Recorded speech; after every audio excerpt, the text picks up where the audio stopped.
सभी ने बताया, मैं बहुत प्रत्यक्षदर्शी हूँ मेरे बड़े भाई का, मैं बहुत प्रत्यक्षदर्शी हूँ। 3.5 साल बड़े थे राजकिशन जी मेरे से।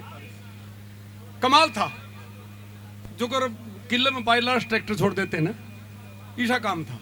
कमाल। कुछ ये हमारे रागिनी वाले भाई है ना, मैं जब तक 40 साल हो गए निकल लड़ जाना है, मेरे मुंह तो कई बार तो गाली भी निकलती है।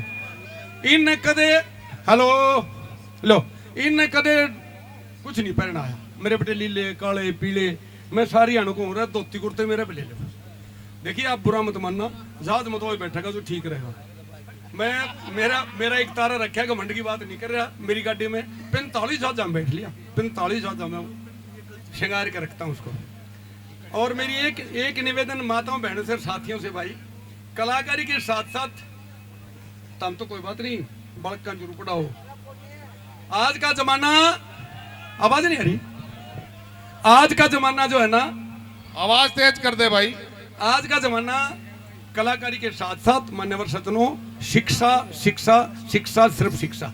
जिसके बच्चे ने पढ़े उसका पहले कुछ नहीं, उसका पहले कुछ नहीं। मैं भी न्यू सूत बैठा, मैं 17 साल लेक्चरर रहा, 13 साल प्रिंसिपल रहा, 3 साल डायरेक्टर रखा। ये जो वैसे बताया ना, मैं मेरी तारीफ नहीं कर रहा, मैं जानकारी दे रहा हूँ। जो राष्ट्रपति अवार्ड बताया, मेरे से पहले पंडित तुलेराम को मिला, मामन खां को मिला, जमन खां में को मिला, चाचा दरिया को मिला, 5वां फिर मुझे मिला। बीच में प्रेम जाती और उसको चंडीगढ़ से था, चलो वो भी हमारे आदरणीय है।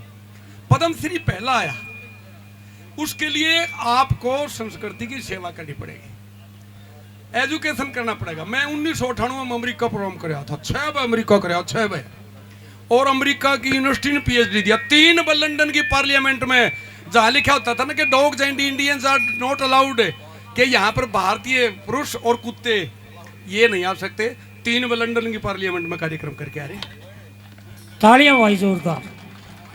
अभी रशिया 15 अगस्त को गया था मैं, टीम नहीं जा पाई। ओडे की जो गोरी मैम थी, उनको तिरंगे झंडे लेके गिल्ला नचवाई। तो मेरा कहने का ये है मेरे साथियों, रणवीर, चलो भाई आप लोगों के तो रणवीर तो कई तो कामयाब, इनके बच्चे पढ़ लिख के कामयाब हो गए। जवानों, शिक्षा बहुत जरूरी है। एक ड्रेस पे देखिए, एक मैं बैठा, अरे छोरी बैठी दिखे न चकाचक, तब मेरे बेटे लीले पीले नहीं मेरा पड़ता, ये मुँह कहना रहे हैं कि गड़बे बजाना रहे। मैं ज्यादा इस विषय पे और मैं नहीं, बस 2 लाइनें सुना रहा हूँ और मैं चरणों में अर्पित पुष्प अर्पित करने आया हूँ भाई सबको। कमाल था, कमाल।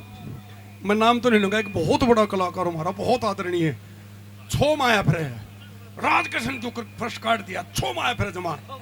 फिर मेरे दोहराया, तू बता बे गुड्डू। मैं पहले चाय पी ले, चाय पी ले, चाय पिलाई उसको। ने बोला बता, मगर भाई रूस मेरे पे बेशक गौरदंदा फॉर ऑर्गेनाइजर ने। मन का आज राजकिशन जी का आपका मुकाबला ही कोई नहीं था। जब तक सच्ची बात है, उनका स्थान जो है ना, जो धर्मेंद्र था ना, धर्मेंद्र मरने मर गया, धर्मेंद्र की जगह किशन नहीं था। राजकिशन जी हैं चाहे नहीं है, लेकिन वो स्थान उसका न्यू का न्यू है। उस स्थान पर मूर्ति बैठी है और किसी का भी होता नहीं, ये सच्ची बात है। बस उसकी जगह मूर्ति बैठी है। और दीपक भाई आपका भला हो, आगमनपुरी आपका भला हो, ये सारे कलाकार बुलाए। एक बात की और गारंटी है, महावीर गुड्डू को भी गाल देनी पा जाएगा, रणबीर को भी पा जाएगा, मास्टर जी भी पा जाएगा। मैं 6 बाजे करते मास्टर जी। मैंने आज तक राजकिशन को बिसराने वाला आदमी पूरा हरियाणा में नहीं पाया। अगर किसी को पाया हो तो बताओ भाई, ईमानदारी से बात है। मैं तो पुष्प अर्पित करने आया, गाना बजाना तो आज वो तेरे साथी आ रहे। 2 लाइनें मैं सुनाता हूँ, उसके बाद मैं अपना स्थान लूंगा। स्वर्ग में शेर है कमाल का, स्वर्ग में एक बिल्कुल सीधे साधे व्यक्ति को एक बहुत बड़े महापुरुष, बहुत बड़े शहीद से मुलाकात हुई। पैर पकड़ लिए, उसके पैरों में गिर गया। अरे आप वही तो जो देश के लिए बलिदान हुए थे। अभी पंडित जी के पोते गाएंगे ना, जगन्नाथ जी के किया गावन तपदान भजन बन जो सोर की राय तिरगे, कौन के जो हंसते हंसते देश की खातिर जान न्यौछावर करके। पैर पकड़ लिए, आप वही हैं। 2 लाइन में सवाल किया और 2 लाइन में जवाब मिला, वो सुनिएगा। कि मैंने पूछा हंसते हंसते फांसी कैसे चढ़ जाते थे। अरे मैंने पूछा हंसते हंसते फांसी कैसे चढ़ जाते थे, नंगे पैर दहकते अंगारों पर बढ़ जाते थे, सहमे तक नहीं तुम कभी हिम्मत जवानी देने में, और क्यों तुम कोटर नहीं लगा अपनी कुर्बानी देने में, हंस कर बोले शहीद। लाइन एक बार दोबारा सुना देता हूं कि मैंने पूछा हंसते हंसते फांसी कैसे चढ़ जाते थे, नंगे पैर दहकते अंगारों पर बढ़ जाते थे, अरे सहमे तक नहीं तुम कभी हिम्मत जवानी देने में, क्यों तुम कोटर नहीं लगा अपनी कुर्बानी देने में, हंस कर बोले शहीद। कि जैसे देशभक्ति लौह पर कुर्बान पतंगा होता है, अरे जैसे देशभक्ति लौह पर कुर्बान पतंगा होता है, मुझे मौत का डर नहीं लगता जब मेरे हाथ तिरंगा होता है। धन्यवाद। उस पुण्यात्मा को चरणों में समर्पण, उनको पुष्प अर्पित। धन्यवाद।